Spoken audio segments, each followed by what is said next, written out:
চলে আসলাম phone exchange করতে। আমার না, আমার ছোট ভাইয়ের। সো তার নাকি ফোন দুটো ভালো লাগছিল না, দুইটা ফোন এক্সচেঞ্জ করে সে এখন আইফোন নিবে। তার এখন আইফোন লাগবে। মানে কি যে বলবো, আজকালকার বাচ্চারা একদমই বড়দের থেকেও বেশি আপডেট। এই ফোন দুটো আজকে এক্সচেঞ্জ করে অন্য ফোন নিবে।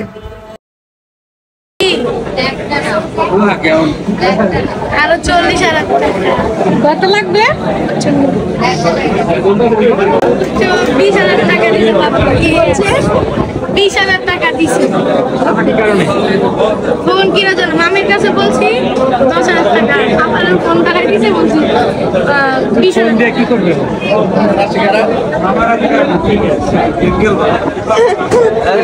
গিফট খেলার জন্য খেলো কোনটা?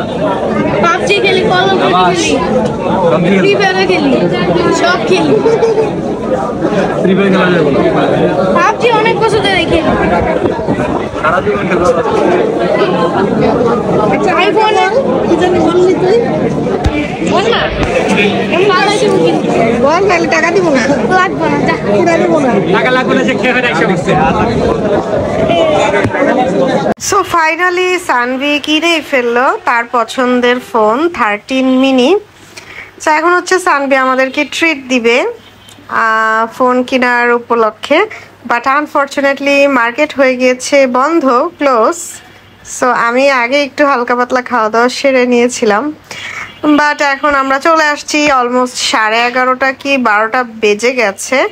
আমরা চলে আসছি 300 ফিট নীলা মার্কেটে। মাঝখানে নেমে আমরা অনেক ভিডিও অনেক টিকটক করেছি, আর এখন হচ্ছে খাওয়া দাওয়া করবো। অ্যান্ড খাওয়া দাওয়া করতে করতে দেখি 12টার পরে কারেন্ট চলে গিয়েছে এখানে। আর এখানে সবচেয়ে বেশি যেটা খেতে মজা লাগে সেটা হচ্ছে হাঁস ভুনা দিয়ে রুমালি রুটি। আর এই রেস্টুরেন্টটার নাম ছিল মেবি পিকে রেস্টুরেন্ট। খুবই মজা এখানকার খাবার। তো আমরা হারিয়ালি কাবাব নিয়েছি, হাঁসের ভুনা মাংস, সাথে ছিল রুমালি রুটি।